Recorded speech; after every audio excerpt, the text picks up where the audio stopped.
सुप्रभात बच्चों, कैसे हैं आप? आशा करती हूँ आप सभी स्वस्थ होंगे। हिंदी की कक्षा में बच्चों आप सभी का स्वागत है।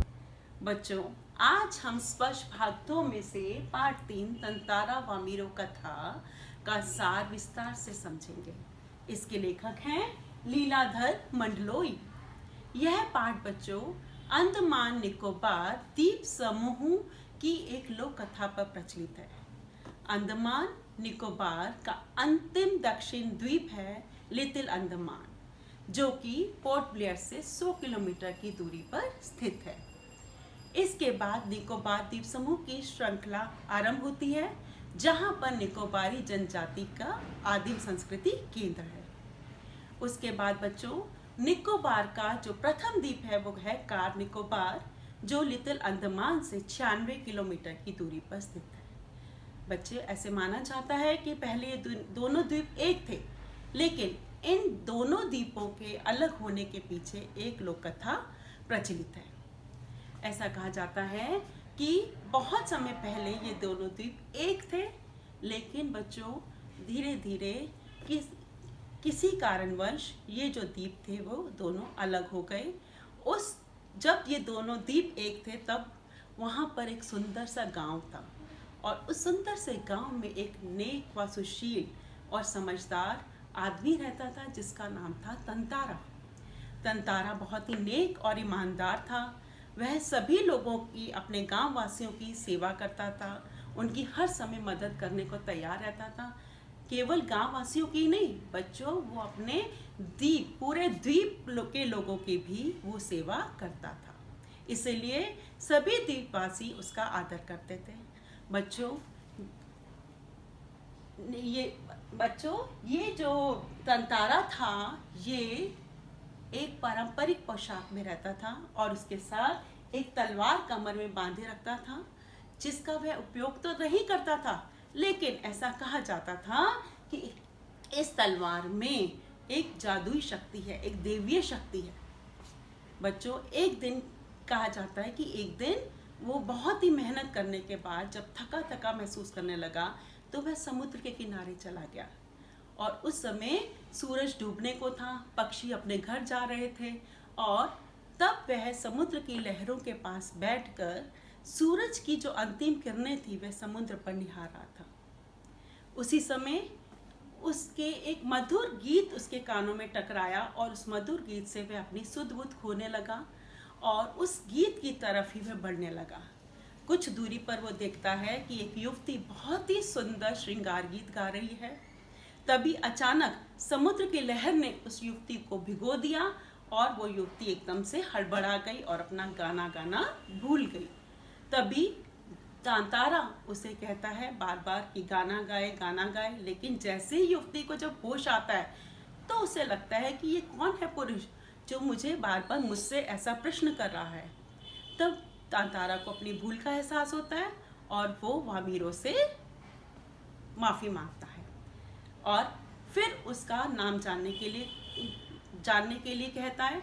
तब वामीरो अपना नाम वामीरो बताती है, और तंतारा उसे अपना नाम बताता है, और इस तरह से वामीरो अपने घर पर उसको अपना नाम बताकर अगले दिन आने के लिए कहकर चली जाती है।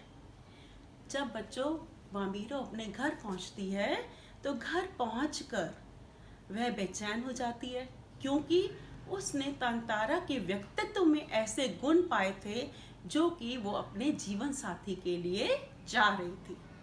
लेकिन उनका संबंध तो बेटा परंपरा के विरुद्ध था, क्योंकि उस समय वे दोनों अलग अलग गांव के थे, और दोनों के अलग अलग गांव होने के कारण उनका वैवाहिक संबंध नहीं हो सकता था।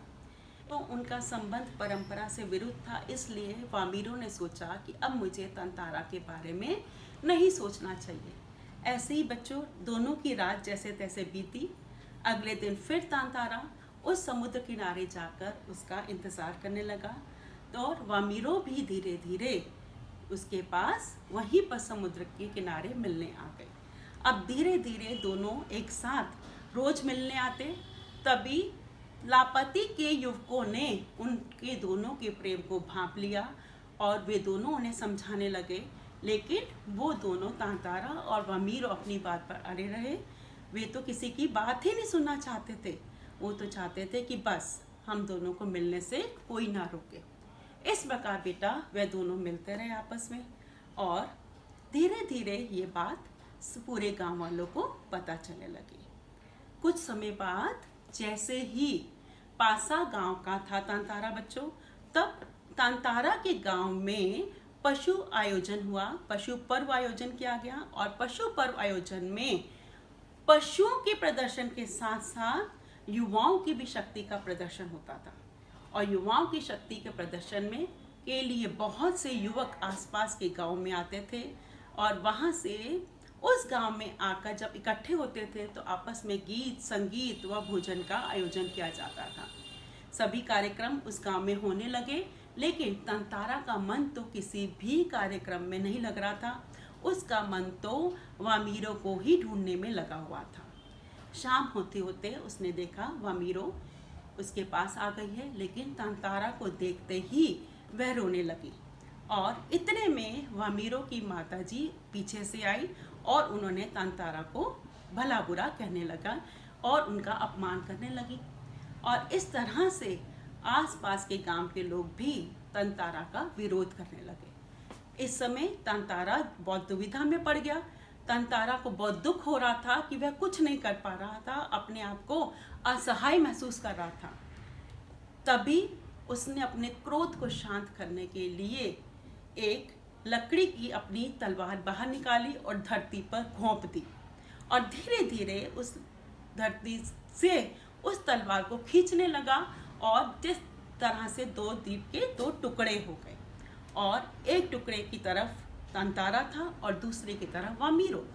तांतारा को जैसे ही होश आया कि वामीरो तो दूसरी तरफ है, तो एकदम से उसने कोशिश की कि वह दूसरे द्वीप तक जा सके, लेकिन तब तक बीच में दरार आ गई थी। तांतारा फिसल गया और खून से लथपथ हो गया। तांतारा तो खून से लथपथ हो गया, और इधर से वामीरो भी पागलों की तरह इधर उधर भागने लगी। लेकिन कुछ समय बाद पता ही नहीं चला कि तांतारा कहाँ है, और वामीरो ने भी खाना पीना छोड़ दिया। और इस तरह से धीरे धीरे दोनों ही वहाँ से गायब हो गए। पता ही नहीं चला कि कहाँ तांतारा कहाँ वामीरो। लेकिन उसके बाद बच्चों एक बात ये अच्छी हुई कि गांव वाले जो थे वो आज भी उनकी जो प्रेम कथा है घर घर में सुनाते हैं, और उनके जाने के बाद अब एक गांव के जो वैवाहिक संबंध थे वो दूसरे गांव के साथ होने लगे। बच्चों इस समय क्या पता चलता है? इस समय पता चलता है कि रूढ़ियाँ जब बंधन बन जाएं तो उन्हें तोड़ ही देना चाहिए, तभी हमारे सुदृढ़ समाज का विकास हो सकता है। धन्यवाद बच्चों। मुझे आशा है कि आपको मेरा ये पाठ का सार जरूर समझ आया होगा।